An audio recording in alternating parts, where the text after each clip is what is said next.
Ini pertanyaannya juga mulai ngeri nih. Jauh, saya baru dari sini, Brebes, Musofa. Ini perempuan apa laki-laki? Laki ya? Assalamualaikum, bagaimana caranya menyatukan ruh dan jasad? Nggak bisa. Ruh tidak pernah nyatu dengan jasad, apalagi Allah dengan makhluk. Ya, Allah tidak pernah menyatu dengan makhluk. Yang ada itu hanyalah bagaimana cara mengimbangi gerak ruh yang cepat dengan lewetnya tubuh ini. Tubuh ini mau ke bawah, ruh itu mau naik. Rohannya kita mau naik terus, sedangkan tubuh dia maunya dikubur di tanah. Makanya males kalau tahajud jam 3, apalagi di Bandung, dingin apa dingin? Ya, gimana? Kuat nggak tahajudnya? Nah, coba aja di Jakarta, kalau emang masalahnya dingin, di Jakarta paling ngorok juga. Nggak ada alasannya dingin ataupun panas masalah orang tahajud. Itu masalahnya ruhnya seimbangkah gerakannya dengan fisiknya. Maka cara mengimbangi antara ruh dan jasad, ruh itu beri makanannya, jasad itu beri mainannya. Mainannya ruh, makanannya ruh adalah ma'rifatullah, ilmu, bukan gerak. Mohon maaf, bukan wiridan. Ruh itu dia hanya mau mengenal dekat. Yang menyebut berwirid itu tubuh, yang berkaitan dengan jiwa badan, baru bisa nyatu. Jiwa dan badan itu nyatu. Jiwa ini dia perlu diwiridkan, diajak puasa. Itu caranya. Ini contoh, kata baginda Rasulullah SAW, atwalun nas jaw'an yawmal qiyamah aktsaruhum syab'an fid dunya. Orang yang paling enak nanti di akhirat, nggak lapar. Nanti antum kelaparan loh, haus. Bandung yang dulu sejuk sekarang sudah mulai panas, gerah. Kita kalau gerah mencarinya apa? Minumnya kayak gimana? Yang dingin, benar ya? Nanti di sana orang-orang yang waktu di dunianya suka berpuasa, mereka nanti di sana di saat semua orang kehausan, dia malah heran, kok kamu kehausan? Baru nanti ada pertanyaan balik, kamu nanya. Allahumma sholli ala sayyidina. Banyak banget orang alay hari ini ya. Ustadznya juga ikut. Kenapa? Semakin tubuh dikurangi porsinya, maka ruh dia semakin kuat. Jadi latih ruh di sini, di sana nanti dia kuat, enak. Mau latih? Ya. Tapi kalau mau jadi orang kaya nanti di akhirat, jangan lupa zikir pagi sore dan bersedekah tiap hari. Zikir pagi sore, ya, zikir pagi sore ada yang panjang, ada yang pendek. Yang paling pendek yang disebut al-wirdul asas. Masih ingat? Subhanallah, istighfar dulu 100, la ilaha illallah 100, salawat 100, subhanallah bihamdi subhanazim 100. Ini orang nanti di akhirat seperti yang bangun masjid ini di dunia. Pak Khairul Tanjung ya. Ya, Pak Khairul Tanjung kalau masuk ke negara manapun kan enak, dompetnya tebal. Iya kan? Nah, nanti pindah imigrasi akhirat, kalau dompet tebal enak. Serius? Ya. Orang-orang yang punya zikir ini di dunia, Allah berkahi hidupnya di dunia, di akhirat dia termasuk orang-orang tajir, orang-orang kaya. Jadi caranya gimana? Banyak ngaji tentang ma'rifatullah, itu untuk ruh. Banyak zikir, wiridan, latihan untuk tubuh. Itu caranya, nanti dia seimbang.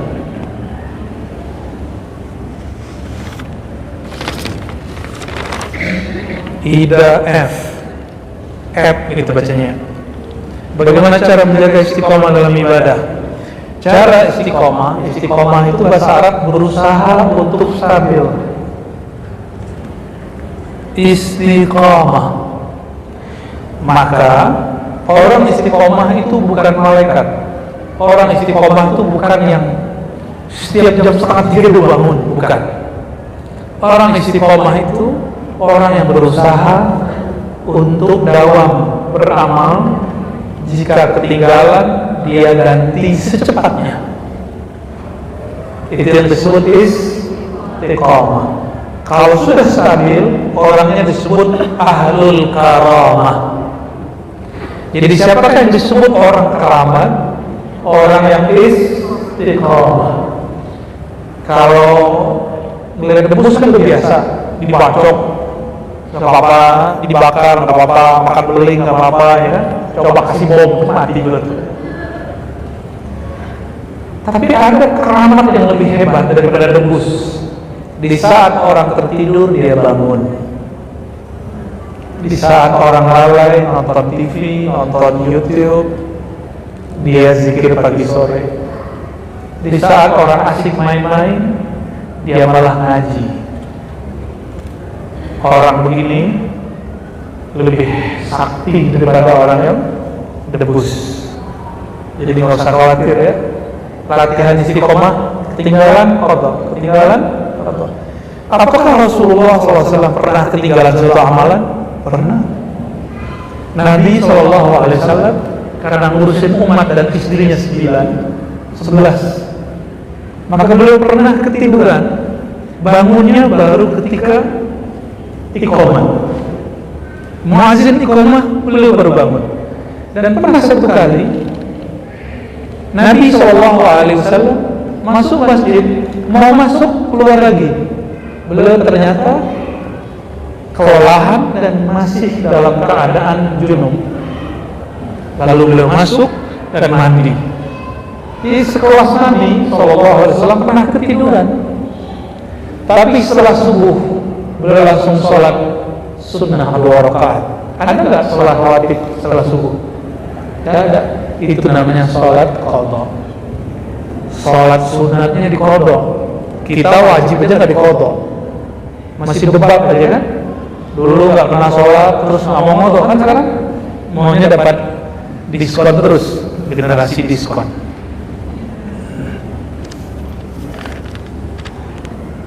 Ratna Kurniawati, Assalamualaikum. Waalaikumsalam. Izin belajar menata hati. Apa ini? Kenapa hati seperti bolak-balik seperti air mendidih? Air mendidih itu bolak-balik atau loncat-loncat? Apa makna hati kecil?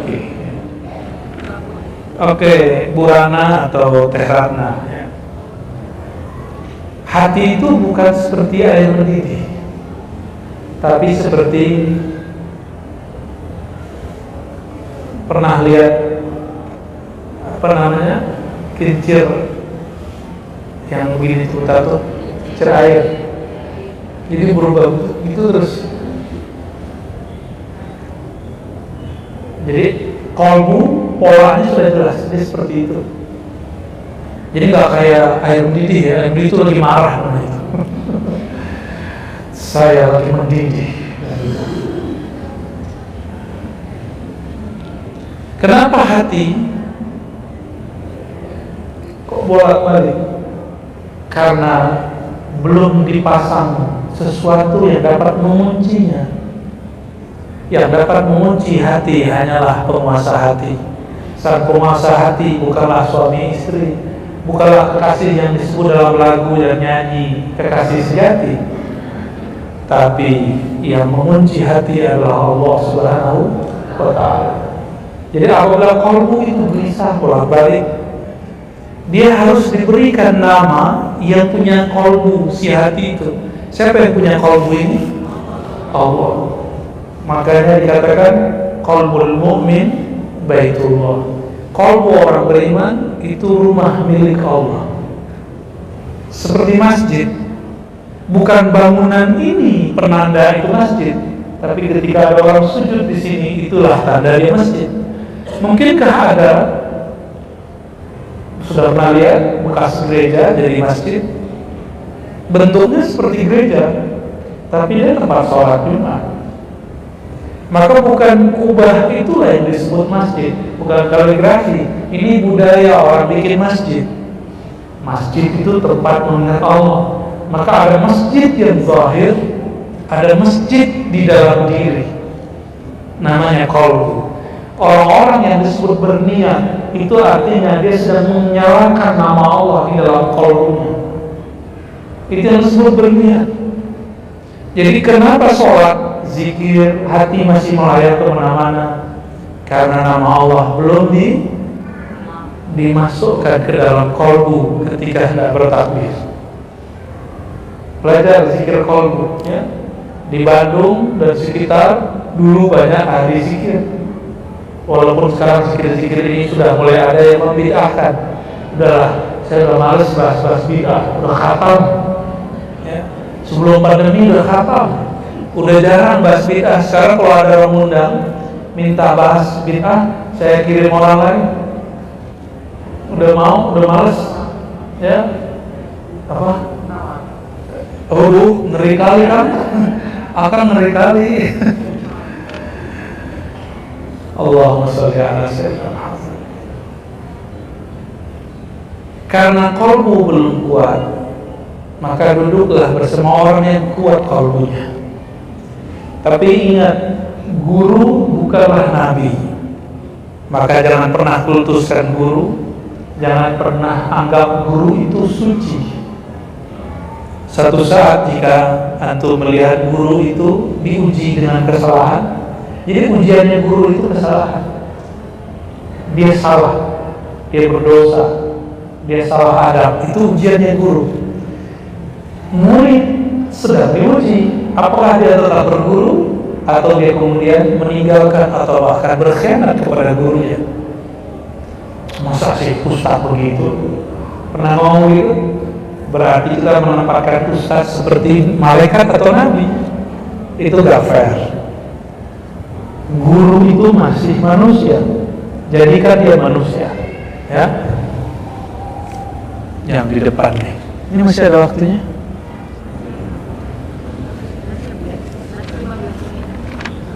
Oke. Entin, bacanya gini ya. Entin. Orang Padang sih ya. Entin. Cianjur. Bagaimana agar saya dan keluarga termasuk yang diridhai Allah, sukses dunia, akhirat? Allah itu hanya ridho kepada Nabi Muhammad SAW. Turun Sayyidina Jibril ngomong kepada Nabi Muhammad SAW, wahai Muhammad, Allah berkalam untukmu, apakah kau ridho jika ada orang mengucapkan salam kepadamu sekali, Allah balas sekali? Nabi Muhammad SAW langsung tersenyum. Berarti Allah itu hanya ingin membuat Nabi Muhammad SAW ridho. Jika Allah ingin membuat Sayyidina Muhammad SAW ridho, kenapa umatnya tidak mau menggapai ridho sang Nabi Sallallahu Alaihi Wasallam? Supaya kita diridhoi oleh Allah, maka hidupkan sunnah Nabi di rumah. Hidupkan sunnah, bukan sunnah yang dipahami oleh kebanyakan orang yang pegang, itu bukan ya. Sunnah Nabi itu spiritnya cuma satu, rahmatan lil alamin, kasih sayang untuk seluruh alam semesta. Maka apapun amalannya, jika di dalamnya tidak ada kasih sayang, itu bukanlah sunnah Nabi SAW. Walaupun secara fisik itu sama kayak amalan Nabi, tapi di dalamnya jika tidak muncul rahmah, itu bukanlah sunnah Nabi Muhammad SAW. Khawarij itu tadi yang disebut makam, itu kurang apa pakaiannya, sorbannya, ngalahin sorban Sayyidina Ali. Sayyidina Ali kemana-mana pakai sorban dan pakai rida, karena bajunya polos, karena bajunya albis, ada bintang-bintangnya. Jadi saya nggak pakai begitu, kalah ketutup. Sayyidina Ali selalu pakai rida karena mengikuti baginda Rasulullah SAW. Pernah lihat Al-Habib Omar? Itu salah satu model pakaian Nabi Sallallahu Alaihi Wasallam. Tapi kadang-kadang Nabi pakai pakaian yang lain, ya. Tapi bukan berpakaian itu sunnahnya Nabi. Sunnah Nabi itu ketika pakaiannya tidak mengancam orang lain. Ngerti nggak maksudnya? Antum pakai pakaian sesuatu tapi mengancam yang di sampingnya. Pernah ngalamin nggak? Ada yang senyum-senyum sendiri soalnya. Waduh, ini pertanyaan paling keren ini ya. Assalamualaikum, saya Budida dari Cilame. Mohon izin ikut berguru kepada Abuya. Pertanyaannya, saya dengar tentang kalimat La ilaha illallah, La mawjuda illallah.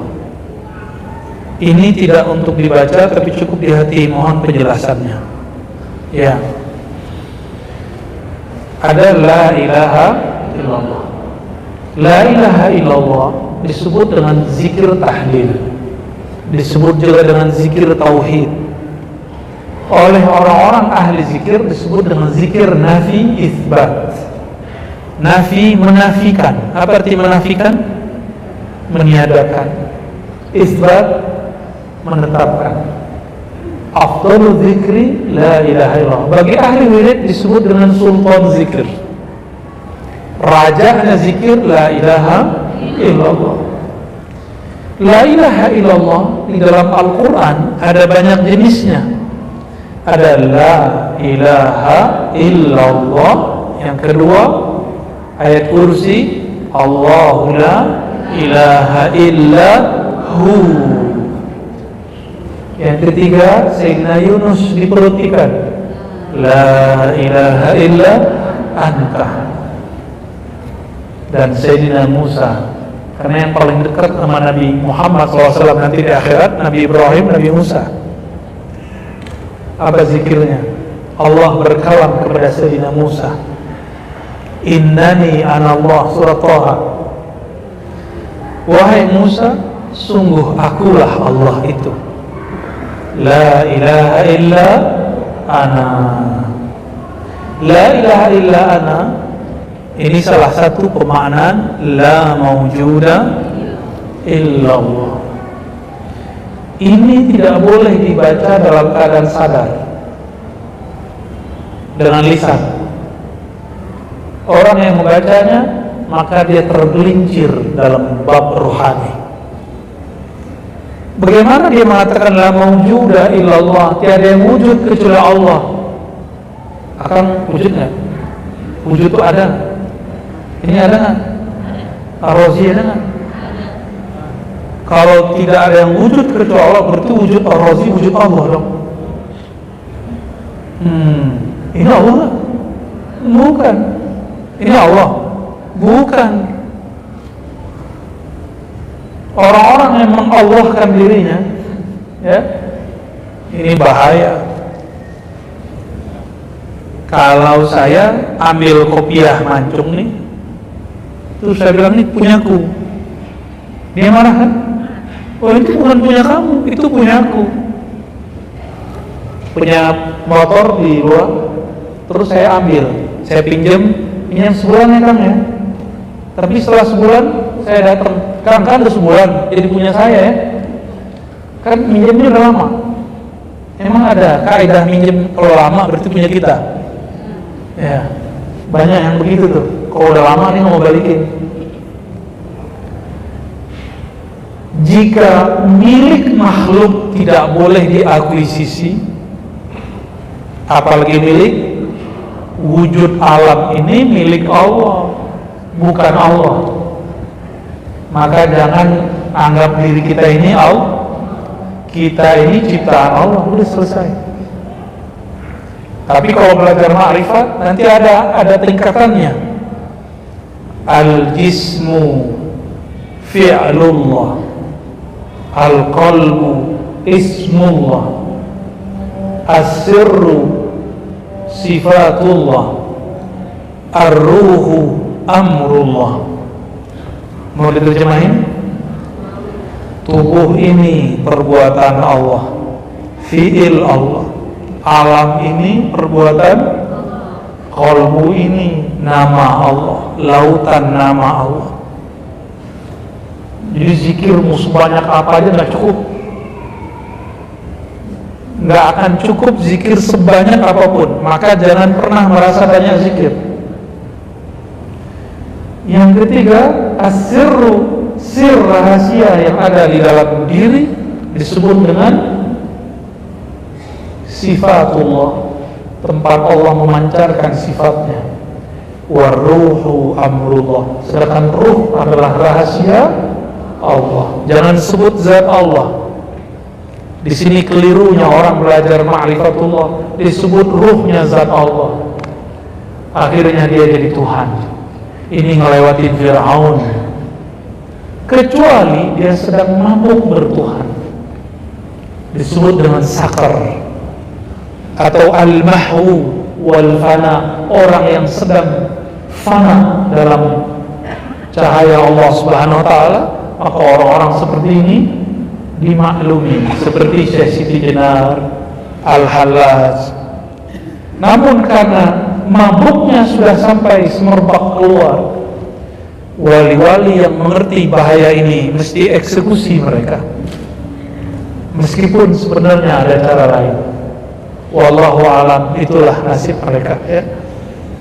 Jadi tidak boleh baca la maujuda kecuali ditambahkan bihaqqin, la maujuda bihaqqin illallah.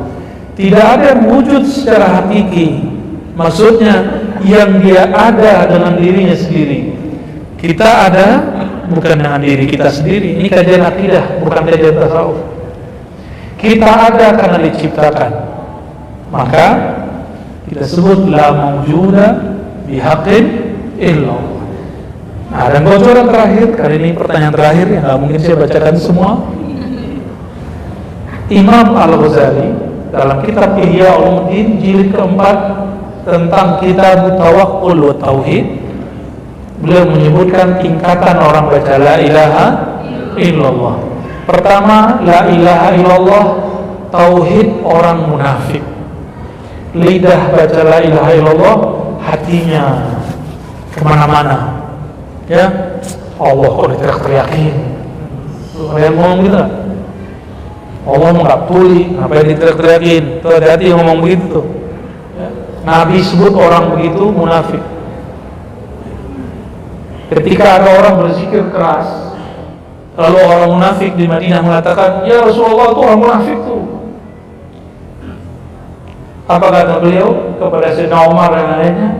Uzkurullah hatta yaqulul munafiqun majnun muraun. Zikirlah kamu sampai orang mengira, orang-orang munafik mengira kamu riya. Orang munafik mengira kamu majnun, gila. Ya, dulu ada Abah Anom di Tasik, masih ingat gak? Abah Anom dulu zikir la ilaha illallah. Itu kalau belum zikir dianggap gila dulu. Mungkin dulu pesantrennya pernah dilemparin batu kali, atau di mana buat zikir masjid itu mungkin banyak yang nolak. Tapi Allah Maha hebat. Sekarang orang mulai sadar, kalau tidak sepakat dengan caranya, cari cara lain, tapi jangan ingkari cara orang yang ada. Oke? Terus level 2, level orang mukmin biasa. Ini wali umum. Wali umum ini semua orang beriman. Walinya bisa dipecat. Wali kota bisa dipecat kan? Ada masa jabatannya lah. Wali umum apa lagi? Makanya ada orang mantan beriman tuh ada. Imannya belum masuk ke dalam kolbu, baru di mulutnya. Dia baca la ilaha illallah, dia berusaha membersamai dengan kolbunya. Orang ini disebut mukmin. Qalbu membaca, lidah mentasdik, mengiyakan. Tapi karena pakai pikiran susah khusyuk. Inilah keluhan kebanyakan jamaah, karena zikirnya pakai pikiran. Zikir nggak pakai fikir, zikir pakai qalbu. Qalbu itu zauk rasa, bukan pertanyaan. Jadi kalau ini dia bertanya, gimana kalau dia bertanya? Pasti banyak. Kenapa begini? Kenapa begitu? Kenapa begini? Kenapa begitu? Tapi kalau pakai qalbu, jika di samping kiri kita ada orang sebut nama Allah, idza dzukirallah wajilat qulubuhum, jika disebut nama Allah, qalbu pasti bergetar. Bukan mendidih, ya, pasti dia bergetar. Pernah berdesir nggak ketemu seseorang? Ketemu siapa? Yang di sono? Ya, lo ketemu aneh. Udah gawat ini. Kita berdesir ketemu orang yang kita suka, baik guru, teman, ataupun orang yang lawan jenis kita. Kenapa kita berdesir? Karena qalbu nyambung dengan qalbunya. Ada karakter kita yang nyambung dengan dia. Itu yang disebut klik. Qalbu ini hanya klik sama Allah, nggak ada lagi. Jadi antum mau keliling dunia, qalbunya nggak akan bahagia. Coba tanya sama orang yang udah keliling dunia, seneng iya, bahagia belum tentu. Bahagia itu hanya ada di alam qalbu. Itulah syair Hamzah Fansuri dulu di Aceh, yang oleh orang-orang awam di kalangan, dia ulama tapi awam memahami ilmu qalbu, menuduh beliau zindik karena syairnya dianggap berbahaya. Ya. Beliau ini mengatakan Hamzah Fansuri mencari Tuhan. Hamzah Fansuri datang ke Makkah, keliling di depan Ka'bah. Ingin cari apa dia? Ingin mencari Tuhan. Keliling Baghdad mencari makom Syekh Abdul Qadir Jilani, mencari Abul Hasan Syazili. Kemana-mana dia pergi. Ternyata Hamzah Fansuri merasakan bertemu dengan Allah Ta'ala di atas sajadah di dalam rumah. Jadi dalam rumah ketemunya. Maksudnya apa? Beliau lagi sindir orang yang banyak ilmu kurang amal, yang sering umroh tapi nggak pakai qalbu, yang sering keliling-keliling kemana-mana tapi tidak dengan qalbu. Jadi kalau mau keliling dunia, kelilinglah dengan qalbu. Nanti kelihatan perbuatan-perbuatan Allah yang indah di alam semesta. Ya. Level 2 itu. Ini mukmin. Makanya hambar, zikir rawin itu cuma sesekali nikmatnya. Ada yang ketiga, orang yang mengatakan la ilaha illallah, tapi di kalbunya ada makna la fa'ila illallah, tiada yang berbuat kecuali Allah. Jika alam ini milik Allah, keluarga kita, anak kita, pasangan kita, semuanya milik Allah. Jika yang punya mau ambil, ridho nggak? Harus ridho. Harus ridho ya? Beneran nih? Beneran nih? Ntar badannya diambil sama Allah gimana? Atau ada keluarganya diambil Allah, kuatnya? Harus kuat. Bagaimana cara kuatnya? Kata Imam Nawawilah Skandari, kenalilah siapa yang ngambil. Ya. Ada orang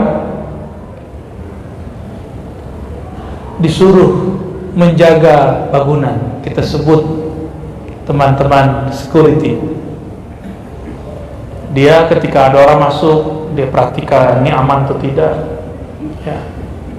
Tapi ada ownernya datang cuma pakai baju yang tidak meyakinkan, kayak ngecek-ngecek barang, ini ditarik-tarik, diapa-apain.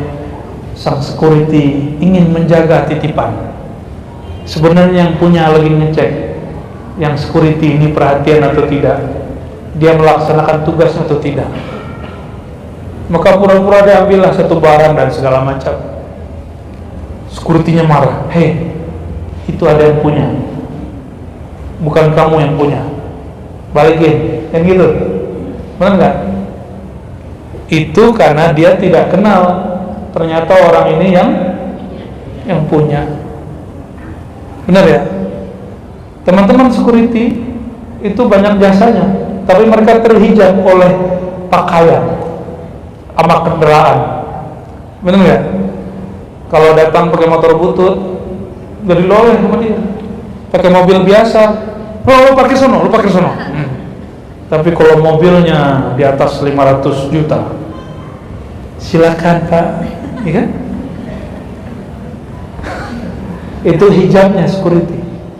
Tapi kita sampaikan, kita ini kan menganggap kita ini orang yang mengamankan diri, security diri sendiri.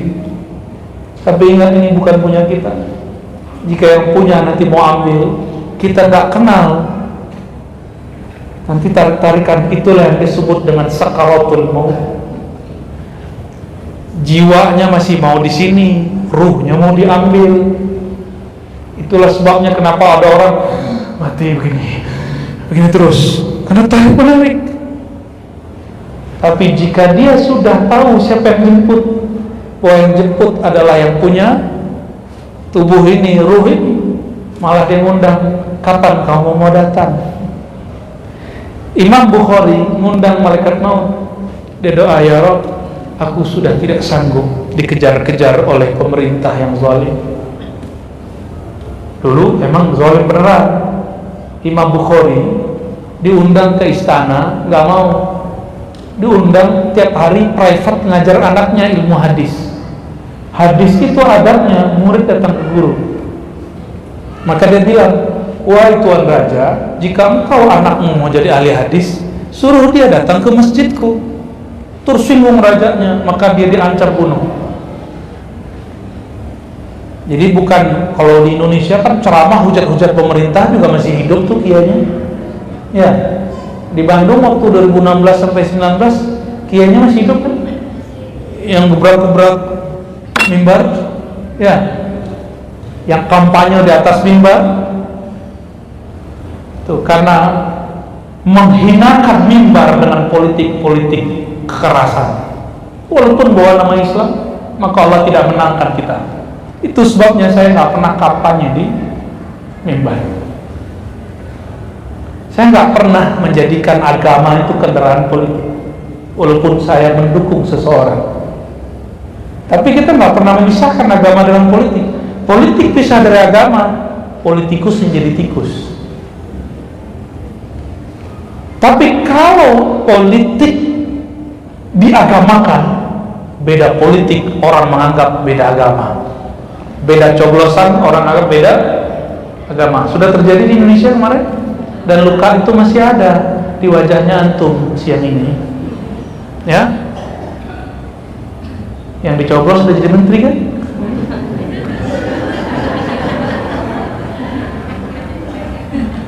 Yang paling parah kiai, ustaz, hatinya pun belum mampu melepas luka itu. Luka-luka politik lama masih dibawa sekarang. Berarti la ilaha illallahnya nggak lolos. Siapa yang izinkan untuk terjadi apa saja di alam semesta? Allah.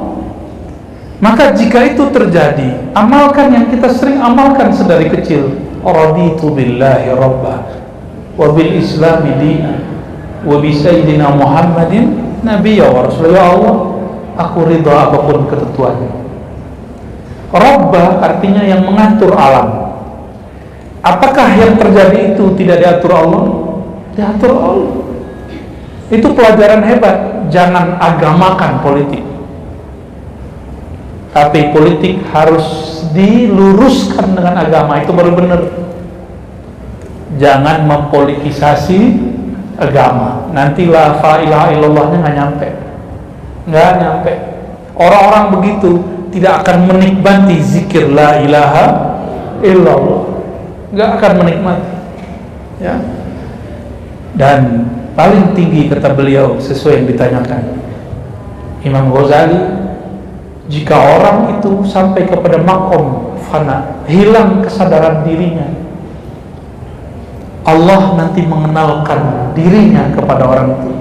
Jadi kita kalau sudah habis ego kita di hadapan Allah, kalau masih bawa kepentingan diri, bawa amalan, bawa pahala, bawa hajat kepada Allah, itu nggak nyampe ke makom ini. Apalagi zikir supaya ini supaya itu, nggak nyampe di sini, gelisah terus hidupnya. Orang yang telah habis kediriannya, keegoannya, barulah dia sah mengatakan la mawjuda bihaqqin illallah, tiada yang sebenar-benarnya wujud kecuali Allah. Oleh karenanya membaca ini dalam keadaan sadar tidak diperkenankan kecuali untuk menjelaskan makna. Ya, khawatir nanti ngaku jadi Tuhan. Ya, barangkali itu sudah jam 10, 3 lewat 10. Apa ini? Waduh, gimana nih? Udah, Buya, maaf. Mengenai ma'rifat yang bisa dipahami oleh semua lapisan umat, praktis sederhana. La ilaha illallah. Ma'rifat saya nggak keluar dari la ilaha illallah. Mungkin bahasanya yang perlu disederhanakan. Sulit nggak memahami bahasa saya? Bisa? Karena ada kiai protes nih, ya. Habib protes sama saya. Ente kok ngajarin umat yang berat-berat? Toh nggak ada yang kepalanya. Nggak ada ya? Alhamdulillah. Jadi kajian begini kita lanjutkan ke depan, insya Allah. Nanti malam insya Allah kita lanjut di sore. Nanti kajian kitab lagi, penutupan untuk rihlah pada hari ini insya Allah.